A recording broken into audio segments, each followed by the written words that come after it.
E aí, galera? E aí, você, meu querido, já viu a primeira parte? Já? Fala ver, você que gosta de futebol, gosta de história, pessoal de Bangu aí, a galera de Bangu, meus amigos, vão lá assistir a primeira parte. Não deixe de assistir. Mas antes disso, se inscreva no canal, deixe o seu like, acione o sininho, lembrar sempre estou lembrando isso aqui. Vou ser chato com vocês. Galera, vamos dar uma força pro canal, se inscrevam no canal. A gente precisa chegar a 1.000 inscrições. Chegando a 1.000 inscrições, já consegui cestas básicas. Já tenho 10 cestas básicas já na mão, doadas pelo senhor Abacaxi. Vai doar 10 cestas básicas. Então, vamos chegar a 1.000 inscrições. Dá uma moral lá pra gente, tá? E se inscrevam no canal da Urubucan, do Sortado de Raiz, Futebol e também do Felipe Ruggeri. Você pode ganhar a camisa oficial do Flamengo, tá bom? Galera, voltando aqui com essa pessoa, meu amigo, meu companheiro, parceiro, Teco. Porra, Teco é uma lenda. Teco, vamos voltar a falar aqui sobre. Aqui, nós paramos ali no. Bangu precisava fazer um ponto. Em 63. Em 63. 63. Bangu, como eu te disse, a diretoria, através da família Andrade, com Eusébio de Andrade na frente e Castor, conseguiram trazer esses jogadores para o Bangu. O Bangu fez um timaço e quando chegou faltavam três rodadas para terminar, o Bangu estava 5 pontos na frente do segundo colocado. Naquele tempo, valia 2 pontos a vitória. Então, se o Bangu empatasse um jogo desses 3, o Bangu seria o campeão carioca de 63. E perdeu todos os 3. O primeiro jogo que perdeu foi contra o Fluminense. E teve rumores, e rumores a gente não pode falar, porque você não tem provas de que alguém tivesse se vendido e Bangu perdeu esse jogo. E perdeu, mas o outro perdeu outro. Perdeu o campeonato. Aí Bangu pega e faz 63, 64, ele reforça mais ainda o time em 64. Ele traz Cabralzinho, e ele traz um garoto que já estava nas divisões de base, chamado Aladim, e coloca o maior time que Bangu fez na época de 60, na década de 60. Que aí ele coloca ainda também, que já estava nas divisões de base, um jogador que veio de São Paulo, chamado Fidelis. E um zagueiro que veio também das divisões de base, chamado Mário Tito. Aí Bangu faz um time de Ubirajara, Fidelis, Mário Tito, Zósimo. Não, minto. Zósimo também saiu. O Zósimo. Luiz Alberto e Ari Clemente. E Luiz Alberto e Nilton dos Santos. Luiz Alberto é meu primo. É teu primo. Aí entra Luiz Alberto, que era das divisões inferiores. Então o Bangu continua o meio de campo, Ocimar e Roberto Pinto. E na frente, Paulo Borges, Bianchini, Parada e Aladim. Era 5 super craques na frente, que era essa linha toda, mais Roberto Pinto, que era o fino da bola. Bangu foi para a final com o Fluminense, uma melhor de 3, perdeu a primeira de 1-0, um gol de pênalti à noite no Maracanã, arrumado pelo árbitro, e perdeu no domingo seguinte por 3-1,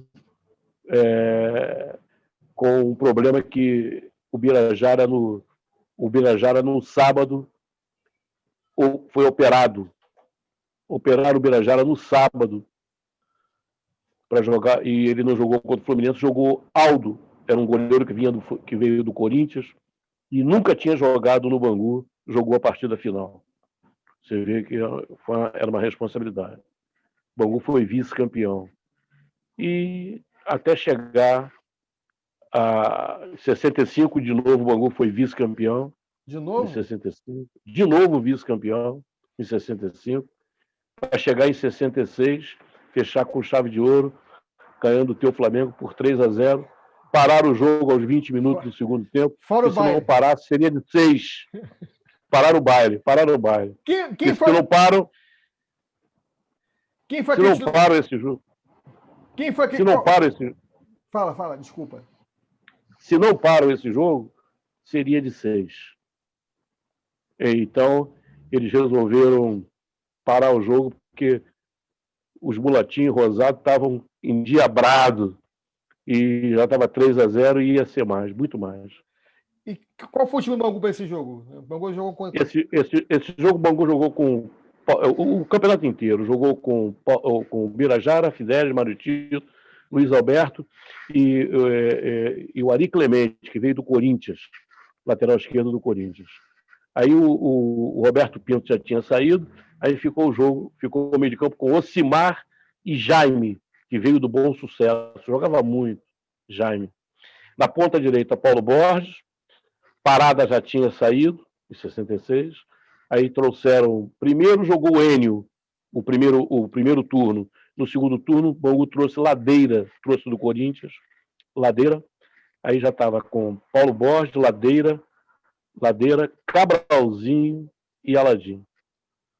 Cabralzinho, super craque, que veio do Palmeiras. Ele começou no Santos e estava no Palmeiras, foi quando o Bangu pegou. Super craque. Super craque. E o presidente quem era presidente nessa época, 66? Era meu tio, Tizizinho. Eles ficaram de 66 até 68.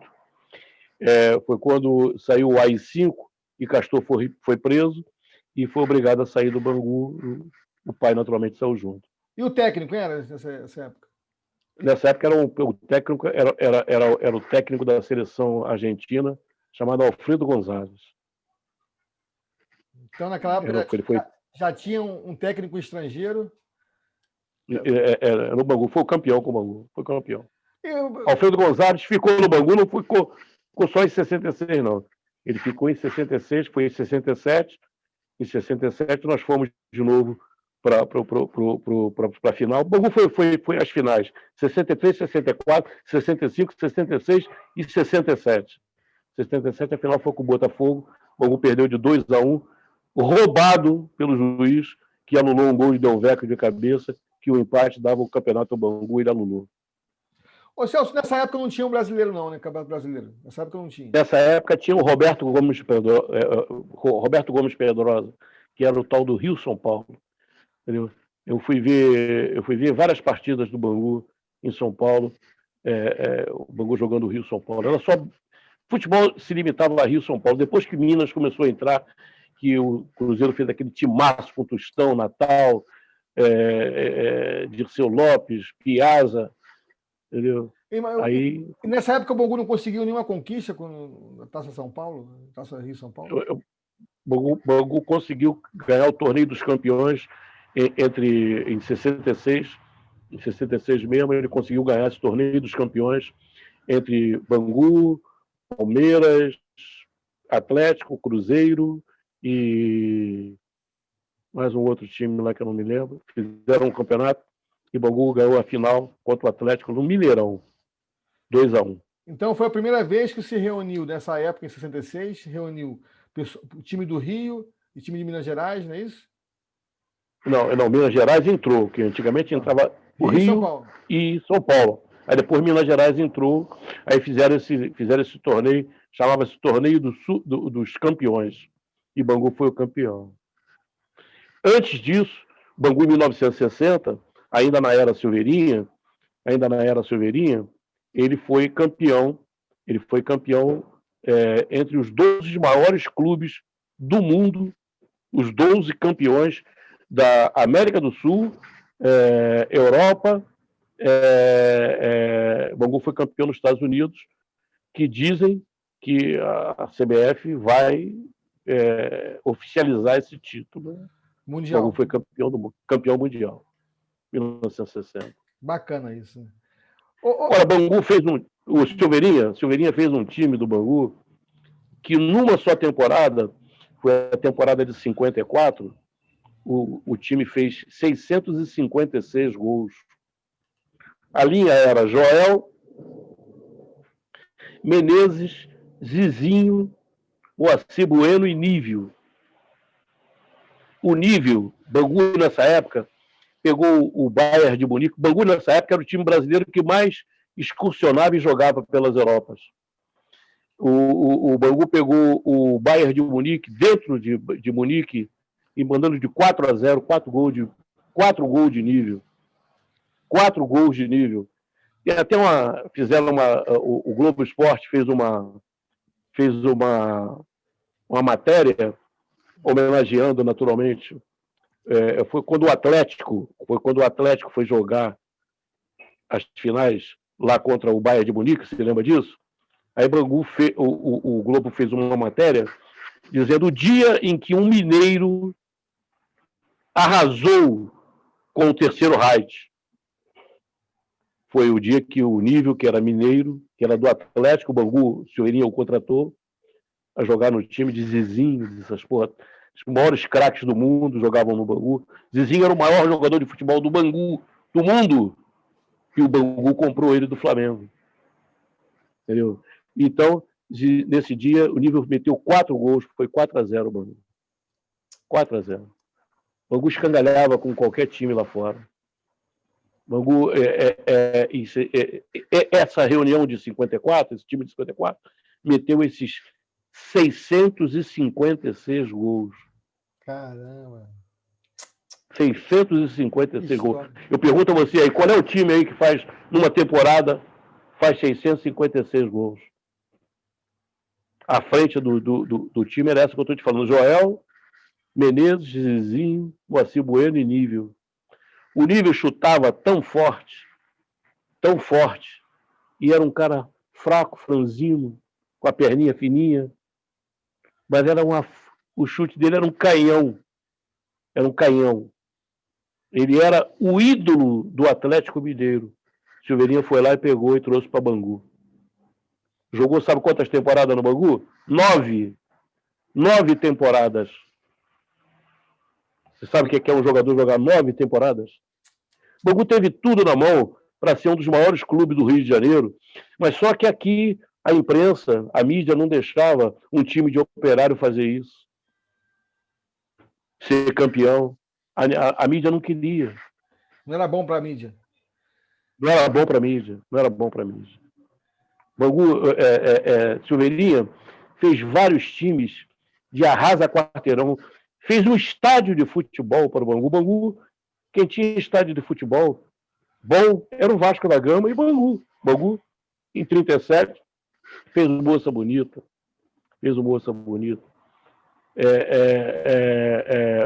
Com timaços, feitos com jogadores aqui de dentro. Ele veio de fora, foi Nível e Zizinho. Ele mandou treinar também o Rui, lá do Palmeiras, que o Rui era um craque do Palmeiras. Tem estátua do Rui no Parque Antártica. Eu vi, a vez que eu fui lá. E o resto era tudo aqui de dentro de casa. Era ali, da esquina da Júlio César, da Rua 12, lá da Cônigo de Vasconcelos, a família Pereira, família do nosso amigo que morreu, o Ricardo, pescador. Ricardo é sobrinho de Lula, Nadinho, Pirilo, só gente que jogou bola. Que história. Arnaldinho. Ô, Celso, vamos lá para um título importante que o Bangu não ganhou. Queria que você falasse um pouco sobre esse título que não ganhou, que foi em 85. 85. Bangu nós tínhamos 12 pontos na frente do Curitiba e fomos para jogar sem a vantagem do empate. 12 pontos na frente. Hoje, o clube que tem 12 pontos na frente vai jogar com a vantagem do empate. Concorda ou discorda de mim? Concordo. Concorda ou discorda de mim? Concordo. Bangu nesse dia, ele tinha condição de ganhar o jogo. E em 10 partidas ele tinha condição de ganhar 9. Se ele jogasse 10 vezes com o Curitiba, ele ganharia 9 e perderia aquela que perdeu nos pênaltis. Não perdeu nos pênaltis. Numa infelicidade do garotoado. Na época era um garoto. Infelizmente. Agora, Bangu teve ali, eu acredito, no meu modo de ver, uma coisinha pequenininha, bem pequenininha mesmo, que mexeu na concentração dos jogadores. Tem certos detalhes que você ganha no futebol por detalhe. O detalhe ali foi o seguinte: quando falaram que o Rio de Janeiro encheu o Maracanã com 105 mil espectadores, isso é fake news. Não foi o Rio de Janeiro que encheu os 105. Foi a Zona Oeste. A Zona Oeste encheu o Maracanã. Aquilo dizia, a torcida do Flamengo, do Vasco, do Botafogo, engrossaram. Mentira, foram umas bandeiras lá. No meio do povo, nego, entendeu? Aquilo foi aqui, a Zona Oeste. Então, o trânsito estava ruim já aqui. Eu lembro... Aqui já estava ruim. Aqui já estava ruim. Sabe o que aconteceu? Sabe o que aconteceu com o ônibus do Bangu? O ônibus do Bangu, quando saía para um clássico do Maracanã, que era o Rio de Janeiro que enchia, certo? O ônibus saía naquela tal hora. E foi o que fez. Vamos sair para uma hora que a gente sai para clássico. Nada, malandro. Foi pior. Porque o trânsito já estava ruim aqui na Zona Oeste, para chegar até lá. O ônibus do Bangu conseguiu chegar até a Mangueira. Não foi mais. E os jogadores tiveram que sair correndo, segurando aqueles bagulhos todos, aqueles embrulhos de chuteira, bola, calção, meia, tudo nas costas. E o roupeiro, com o ajudante, não ia levar aquilo tudo sozinho. Os jogadores correndo, chegaram correndo no Maracanã. Então, eu acho que isso mexeu com a concentração do clube. Mas, mesmo assim, o Bangu jogou muito mais bola e teve um gol lícito do Marinho anulado. O Marinho sai driblando do meio do campo dele, dribla back, dribla goleiro, dribla o outro back, joga a bola para dentro, o Bandeirinha corre para o meio de campo e eles não deixaram. O Eurico Miranda falou para Castor, você podendo escolher o vestiário ali que fica do lado do Bandeirinha, escolher o outro. Se ele escolhe o vestiário do Bandeirinha, eles deixavam o Bandeirinha correr. Os caras do Coritiba não deixaram o Bandeirinha correr para o meio de campo. Prenderam o banco que estava ali, foram lá segurando. Eu falei, pô, isso daí é beabá, Castor. Tu tinha que ter pego esse vestiário. Pega esse vestiário, o Bandeirinha ia correr normal. Tem certas coisas que não, entendeu? Você entenda. E tem ainda outras coisas que, infelizmente, não se pode contar aqui, porque quando você não tem prova material, você não pode falar. Acho que o Júlio roubou o Bangu, roubou descaradamente. Romualdo Arpe Filho, roubou descaradamente. Depois eu teve assuntos que ele pediu a Castor, que Castor desse um apartamento a ele em Copacabana. Castor disse, eu tenho time para ganhar isso, e o cacete. Entendeu? Tem assuntos assim que você... Tem e vai embora. Tem história. Naquele jogo, eu lembro que eu fui de trem, cara. Porque o Castor alugou trem. Trem, ônibus e tudo.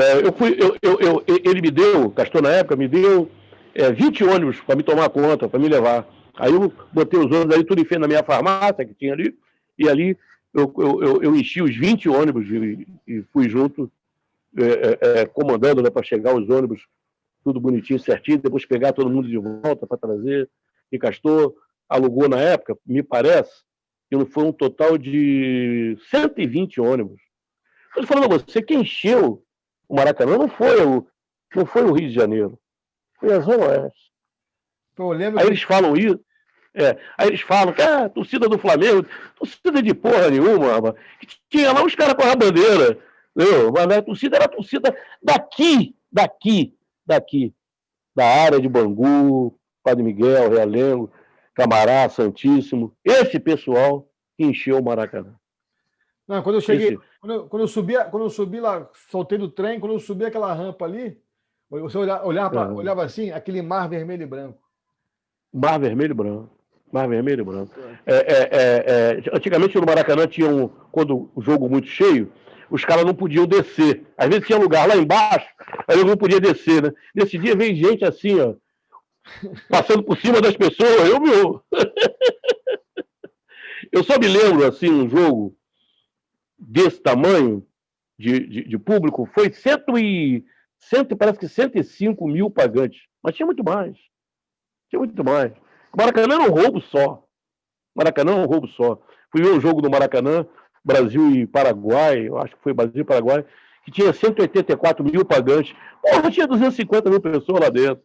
Então você não podia suspender o pé. Suspendia o pé, depois tu não tinha lugar para botar mais o pé. Sentava gente na arquibancada e no teu pé. Lembra? E ficava todo mundo em pé, que ninguém podia mais ficar sentado. Maracanã era isso. Maracanã encolheu não. Fizeram certo agora, botar naqueles corredores, você agora tem condição de chegar, sair no banheiro e beber uma cerveja, voltar, teu lugar está ali, não é isso? É normal. Antigamente você não podia se mexer quando botava um jogo, um clássico no Maracanã. Porra, eu fui ver um jogo Bangu e Botafogo, que era preliminar de Vasco e Corinthians. Nesse dia, Roberto Dinamite tinha voltado lá de Barcelona e estreava contra o Corinthians. O Roberto Dinamite meteu 5 gols. 5 gols no Corinthians. Eu tremia o Maracanã, eu queria ir embora correndo. Aí o Elinho Bicudo, Elinho Geraldino, falou: não, Teco, isso é normal. Hélio Bicudo, Elinho.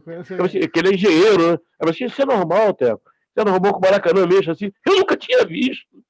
Eu falei: vai cair, caramba. Isso vai cair. O Roberto Dinamite meteu 5 gols. Nesse dia, o Bangu perdeu de 3-2 pro Botafogo, e se tivesse mais 5 minutos, o Bangu ganhava o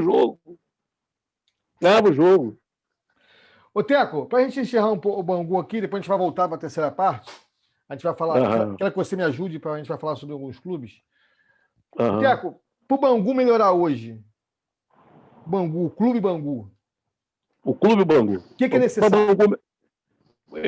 Seria a primeira coisa necessária para o Bangu melhorar, entendeu? O primeiro passo é o senhor Rubinho entregar o Bangu aos torcedores banguenses. O Bangu hoje ele é dirigido por pessoas que não são banguenses, que estão ali apenas para cuidar de seus interesses. Bangu hoje é uma casa de negócio dos diretores do Bangu. Então a primeira coisa que tem que acontecer é esse pessoal chegar naquela vacina, meu Deus do céu, está na hora da gente passar a bola. Aí chamar um colégio de banguenses para em colégio se acertarem e começarem o Bangu tudo de novo. E começar como? Começar das divisões de base, fazer um time de base, fazer uma espinha dorsal bonitinha, certinha, para poder fazer de novo com que aqui seja um celeiro de craques. Aqui seja o local dos mulatinhos rosados de Moça Bonita. Fazer jogadores. É a única maneira que se tem, hoje em dia, de se levar um futebol adiante, é fazendo seus próprios jogadores. E aqui tem uma vantagem, de todos eles, aqui tem uma vantagem. Qual é? A região. A região tem 2 milhões de habitantes. Aqui, qual é a facilidade que tem um garoto que mora em Campo Grande para vir treinar em Bangu? É mais fácil ele treinar em Bangu ou treinar na Gávea? Então, eu treinar lá dentro de Jacarepaguá, lá não sei aonde. Qual é? É aqui. Aqui o jogador pode vir de bicicleta, pode vir de trem, pode vir de qualquer negócio que ele chega e tem condição de Bangu fazer um time a cada ano. Então, tem condição de se basear nas divisões de base para poder apresentar um time que possa disputar o campeonato com vontade, que está um garoto ali, vestindo uma camisa de um clube centenário, de um clube introdutor do futebol brasileiro e está ali. Hoje não, ontem, há 3 dias atrás, eu fiquei sem dormir e eu fiz uma crônica partindo da história que Pelé quase veio no Bangu. Então eu contei a história de Valdemar de Brito, que chegou no Bangu, que chegou no Rio de Janeiro para jogar no Flamengo e teve amizade com o Zizinho, teve amizade com o Tim e depois foi para o Botafogo e voltou para São Paulo para terminar a carreira jogou no Palmeiras e foi jogar em Bauru, no Baquinho. Ali ele terminou a carreira geral. Aí botaram ele como técnico de base. Aí ele viu um garoto lá chamado Gasolina. O garoto era bom. Aí os astros começaram a trabalhar. Porque os astros trabalham para a tua vida, trabalham para esse nosso encontro. Sim. Eles começaram a trabalhar, esmiuçar, e ele viu aquele garoto, esse garoto é bom.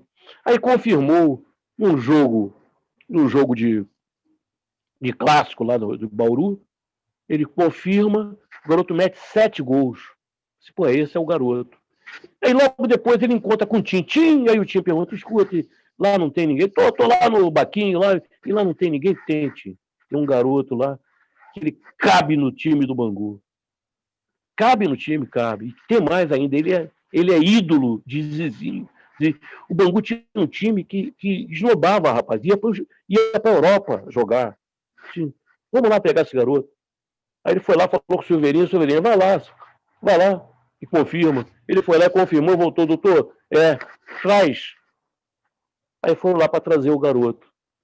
Os astros estão trabalhando, não estão? Estão trabalhando. O garoto quer vir, o pai do garoto quer vir, mas a mãe do garoto, meu Deus do céu, Bangu é muito longe de Bauru, não pode vir. Esse garoto depois botaram o apelido dele de Pelé. Caralho. Gasolina era o seu Pelé. Esse garoto botaram o apelido dele de Pelé e ele foi o atleta do século. Ele podia ter jogado aqui nas terras banguenses. Ele podia ter morado lá do teu lado, lá da casa da fábrica Bangu. O Silveirinho botou uma casa lá para ele e tudo.